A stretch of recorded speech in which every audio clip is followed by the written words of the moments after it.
Good morning on this Wednesday. It's time for the edition of the Weather Desk's Taylor Stephenson, meteorologist Taylor Stephenson. You've been with me the past few mornings. Right.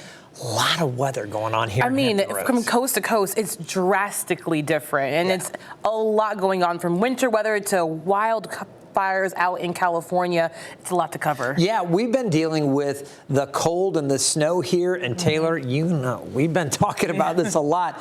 We're going to get another round of wintry weather as we head towards the weekend. We're going to be breaking that down for everybody as we go through the next I guess we'll say 30 minutes or so of information we'll be sharing with you on this edition of the Weather Desk. You take a look at the morning low temperatures. We were in the teens out around Emporia. 15 degrees this morning. How chilly is that? Upper teens, Wakefield, Franklin, Ahoskie. We bottomed out at 20 in Suffolk and Chesapeake, 25 in Newport News and Williamsburg, mid to upper 20s for parts of Virginia Beach, including Oceana, 26 in Hampton and Melfa. It was 29 at the airport and 23 down in Elizabeth City. So the normal low this time of year, about 34 degrees at the airport. We were below that, but those inland areas so cold.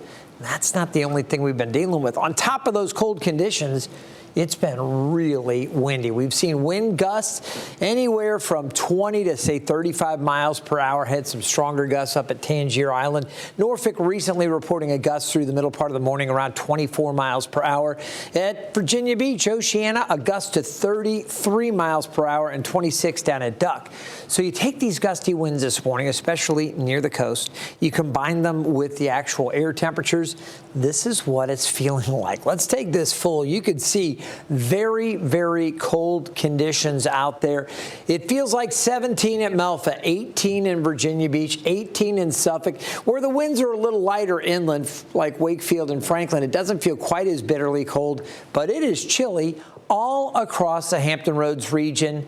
And we've been stressing this for the past several days. We knew this cold air was coming. We knew it was going to be pretty breezy, certainly windy yesterday. But you got to remember your pets as well. Those dogs, maybe you've got a cat that likes to get outside and kind of run around and explore. Make sure they've got access to warm, dry bedding. These temperatures not only take a toll on humans, but on animals as well, especially the domesticated ones that are used to those warmer spots. Make sure they have access.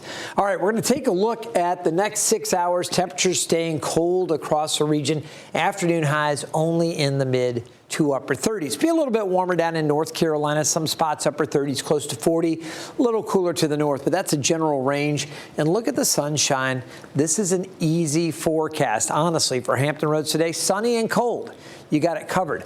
But there is another storm brewing. We're going to get into that, and I've already called a weather alert day from Friday late evening through Saturday afternoon. That's one of the things we're going to really dive into as we go along with this episode of the Weather Desk. We're going to stay with the cold weather for now, though. Let's talk about this. Wind chills in the teens this morning, 19 around 6 a.m. I mentioned we've been around 18, 19 for some areas close to the coast at this hour. And then as we go through the afternoon, the wind chill still feeling like it's in the upper 20s to near 30. So you definitely need to take steps to stay warm across the region today.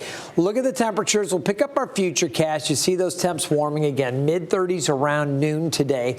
Lots and lots of sunshine with that northwest wind. There might be a few little streamers coming off the ocean water, kind of similar to lake effect, only it's bay effect when it comes off the bay, and you could call it ocean effect.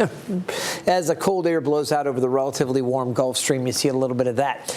Late afternoon and evening, there might be a few clouds off to the north. It wouldn't shock me to see a couple of snow showers showing up on the radar offshore. I'm not so much worried about it over land. Skies are going to be mostly sunny through the day today. As we get into the evening, some high clouds kind of break across the area. We might see a little bit of lower cloud cover over the eastern shore for a brief period this evening, but that's going to clear out overnight, and tomorrow looks to be sunny and cold once again.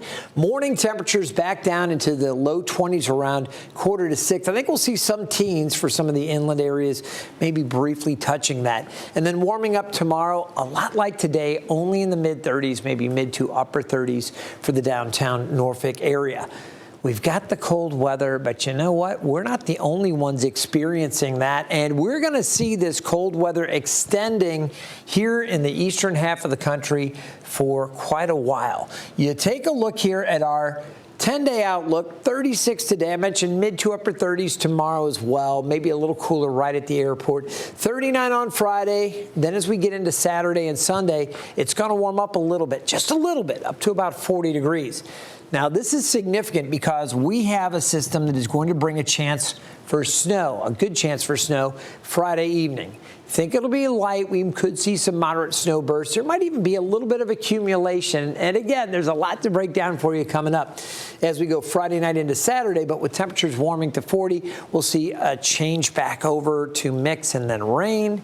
That'll wash away whatever falls early Saturday morning and Friday night. As we go through Sunday, we start to dry it out. We warm it up a little bit Monday and Tuesday, and that next blast of cold air, mid-30s on Wednesday of next week and upper 30s on Thursday. So we get another push of cold air.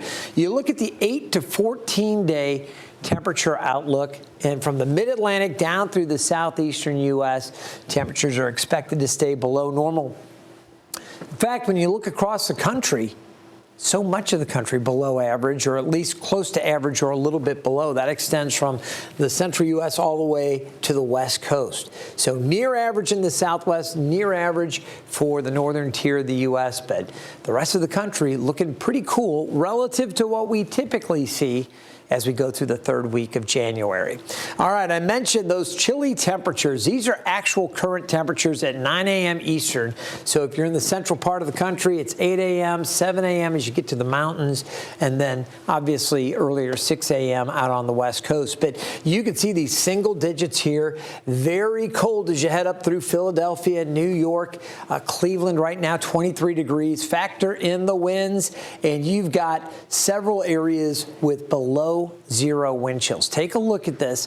Again, as we take it full, I'll show you the map. You get a little bit better look. Some of those communities off to the north. And because it's been so cold, not only in the Northeast, but here in the mid-Atlantic, we're dealing with these bitter temperatures. I showed you it is going to stay cold for a while. Philadelphia has an extended code blue, which means more resources are being made available for those who are most vulnerable to the cold. It is a serious situation. Ann McCormick with the ABC station in Philly has more. How are you staying warm?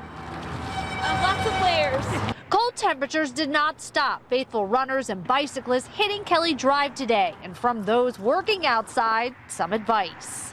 Stay busy and keep working. We asked commuters how they are braving the chilly workday. So tell me, what did you do today differently? Well, I put on 2 extra hoodies and an extra jacket. It's really cold outside. I was definitely not prepared for today. I mean, frankly, I'm pretty okay. I'm decent in the cold. All right, so give us some tips. What are you doing to stay warm? I did some thermals and some hand warmers. Don't you think you want a hot coffee? I never drink cold coffee, no matter what time of the year. The dangerously low digits prompted the city and surrounding counties to declare a code blue. In Philadelphia, this expanded warming center initiative was an all-hands response by many city departments. The city announced 20 warming centers open for Philadelphians in every council district, including in the Juniata Older Adult Center. Rose Bell said when she's not staying with family, it's a needed alternative. If you didn't have the option of a warming center, what would your day be like, your night be like? I might just go to the library or in the supermarket, someplace just to keep warm. So it is a very, very cold stretch. We're experiencing it here in Hampton Roads through the Northeast, bitterly cold as well. At the top of the show, I was talking to Taylor, and she was talking about a different situation on the West Coast. I want to focus on this. As I go ahead and stop the radar and the satellite images, you'll notice there's a little unsettled weather there. There's actually an area of low pressure spinning down here, and higher pressure is off to the north. That's creating a situation where the wind flow is coming into Southern California, and there have been those Santa Ana winds that are blowing. This is creating some real trouble for parts of Southern California. And I want to join Taylor Stephenson over here. This is a live look we have at the wildfires burning in Southern California.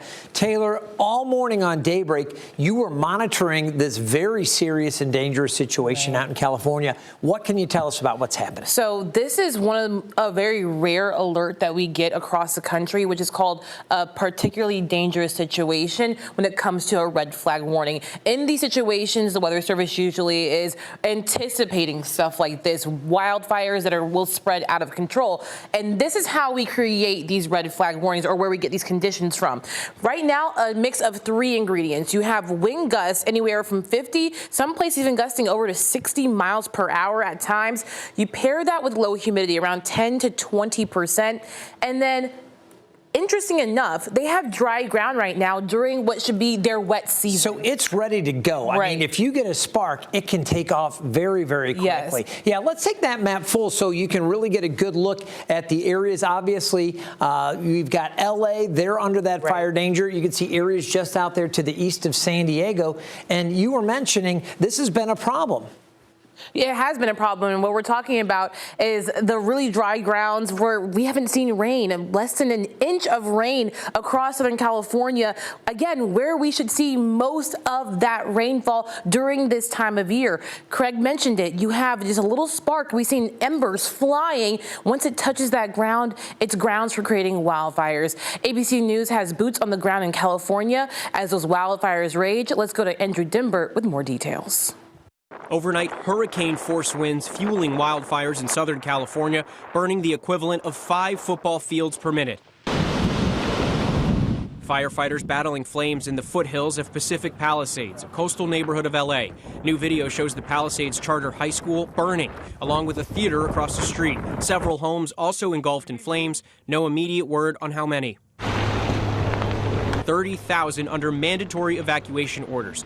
Officials say the fire is particularly hard to fight because the department's planes and helicopters have been grounded. The fire is being fueled by a combination of strong winds and surrounding topography, which is making it extremely challenging for our personnel that are assigned to this incident.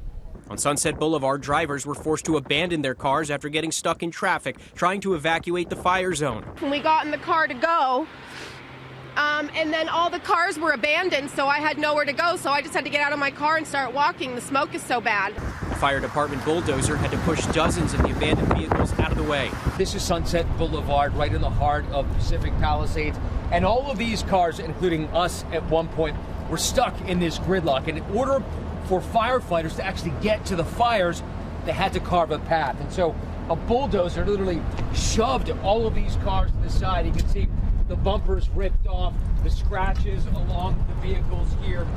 A second fire then breaking out about 30 miles away in the hills above Pasadena. Sounds like a train. Fueled by 80-mile-per-hour wind gusts, that fire burning hundreds of acres less than 1 hour after it started. The winds were expected to produce gusts possibly topping 100 miles per hour in the mountains and foothills, including in areas that have not seen substantial rain since last spring. The windstorm, the worst in more than a decade.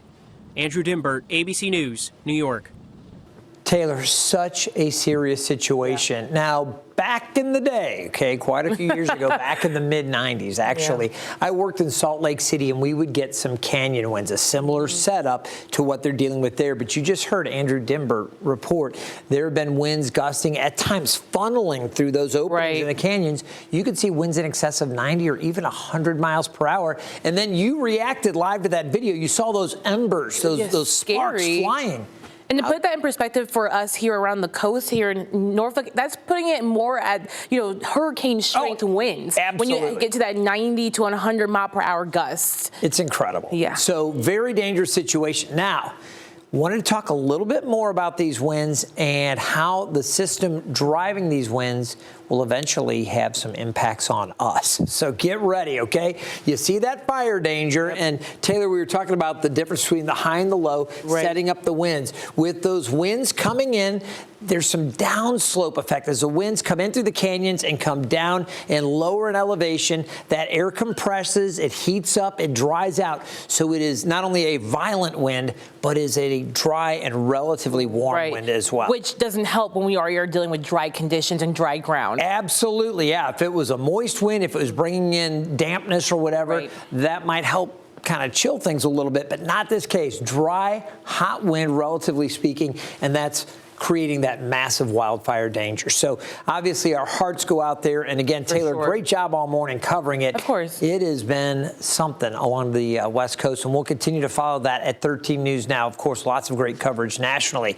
All right, let's talk about that area of low pressure. You see this, Taylor? I'm excited for this one. Coming back in. Yeah, if you like the snow, we've got another shot coming up. That area of low pressure, as you will see, sets up our next round. So my question to you, Hampton Roads, are you ready for another round of wintry weather? And really, I shouldn't just say Hampton Roads, because a good section of the country, the southern and central parts of the country, likely to see it. Let's go back to that low pressure here, okay? Again, helping drive the Santa Anas. Remember, high pressure off to the north, the winds coming in, and they're getting those strong winds. But what happens with this low pressure over time? It is going to work eastward and eventually draw moisture up from the Gulf and the southeast coast of the U.S., giving us another shot at some wintry weather. So you take a look right now, some of the unsettled weather we were showing you earlier. I said, oh, we'll come back to that, right? Here it is. A little bit of moisture actually streaming in and being pulled up into this cool air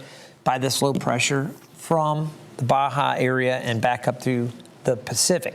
As this tracks along, let's pick up our futurecast here. This is the graph model, but you can see it's going to keep working eastward. Again, more moisture kind of being brought in eventually as it continues marching eastward. Look at the snow spreading east across Oklahoma, Arkansas, up into Kansas.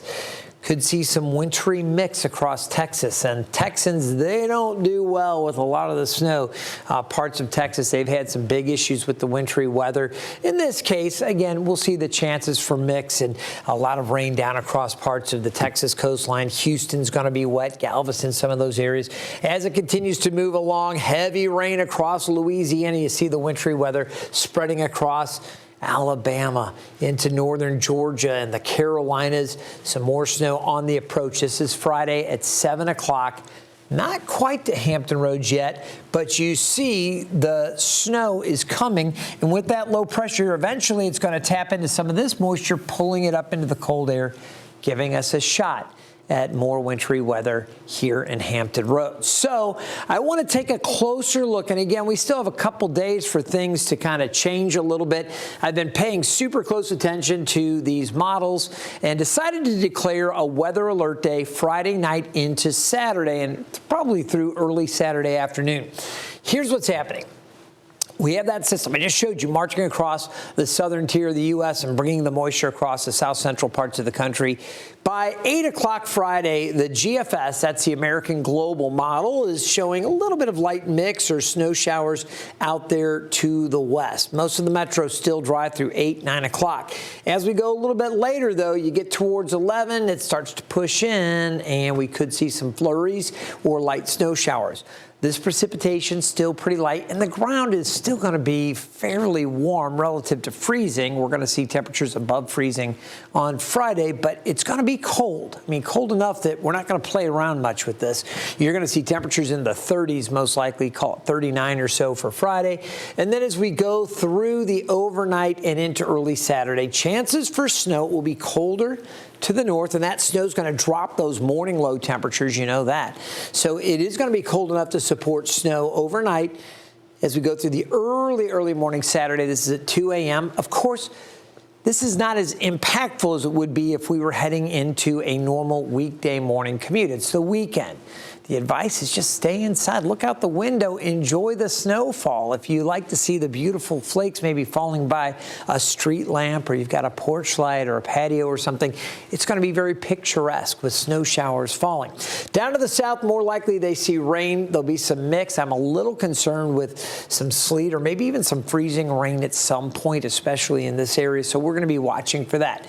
As we go towards sunrise on Saturday, the GFS starts to pull more warm air into the mix. And honestly, early Saturday, if the American global model is correct, we should see more of a transition to rain by sunrise. And the snow that does fall overnight will likely largely wash away, especially near the coast and down across North Carolina.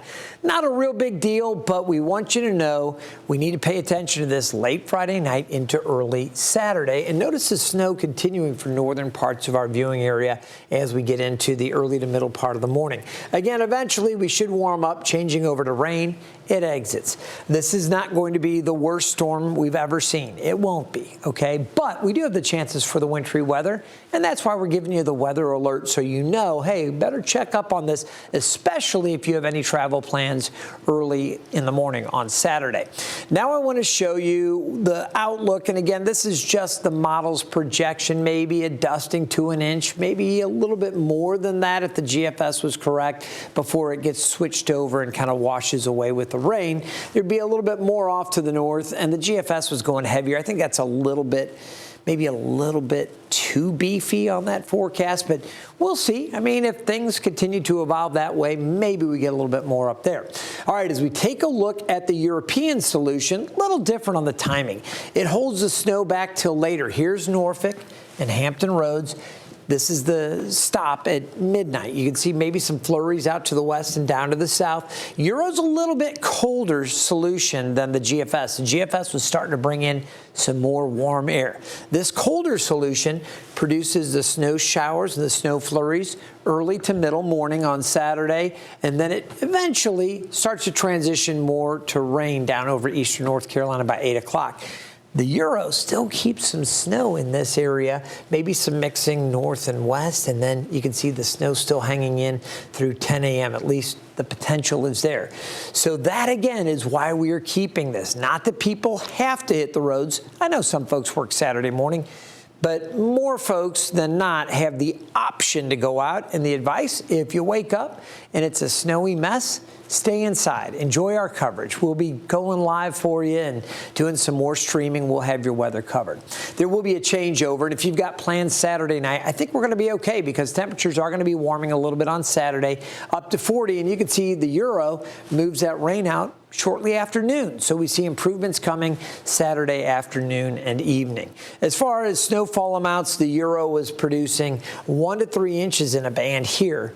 Again, it may linger a bit more. If the European model is correct, we'd wake up to some snow on the ground. Folks would be excited if they're on team snow, but eventually there should be a changeover, and that rain-snow mix will knock down some of what we see on the ground if this is correct. All right, that then moves out. So the way this times out as we're seeing it right now on Wednesday morning, and I can't stress it enough, check back for updates. Our team here, Evan and Tim Pandages, Hunter Forst and I will be working. I think Taylor gets a couple days off, so good for Taylor there. But we're all going to be watching and refining the forecast as we get closer to the weekend. As it looks this morning, I'd say Friday evening, light snow's possible, especially west and southwest. As we go through Friday night towards Saturday morning, that's when we'll see snow more likely filling in across the area and to the northwest. Snow, maybe a little bit of ice mixing in, maybe down across parts of interior northeast North Carolina. We're going to have to watch for that. That'll be Friday night, overnight into the early morning hours Saturday.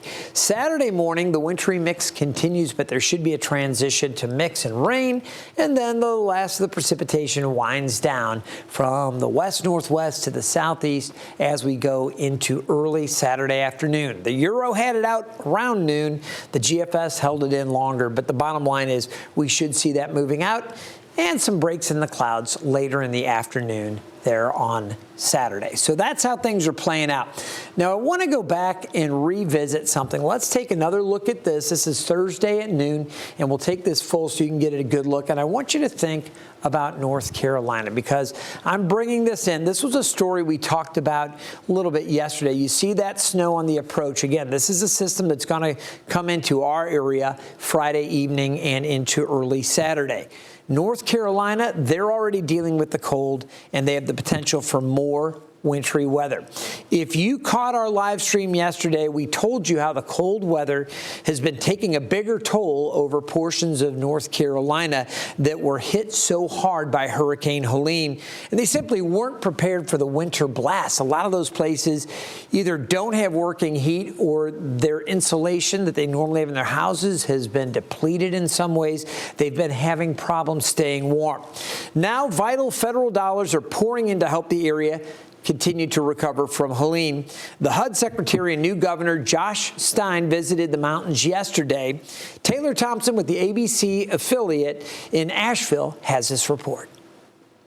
Governor Stein was back in the mountains touring one of the hardest hit small towns and acknowledging that it will continue to take effort and funding to get this area back to what it was before. HUD Secretary Adrian Todman announcing $1.4 billion to the state of North Carolina, with an additional $225 million to the city of Asheville. This money is about rebuilding homes, bringing back businesses, and restoring hope in the community. Stein says he's thankful for this funding, but it can't end here. Congress has got to step up for more. What they did was a great first step in December. It is nowhere near adequate of what the federal government needs to contribute. Our General Assembly has got to step up more. They made a first initial investment. They have got to do much more. We in the governor's administration have got to do a good job as stewards with these resources to make sure that they are going to help people. Stein says the goal is for this money to arrive as quickly as possible. He's hopeful the funds will be ready by this summer, but definitely by the end of the year. All right.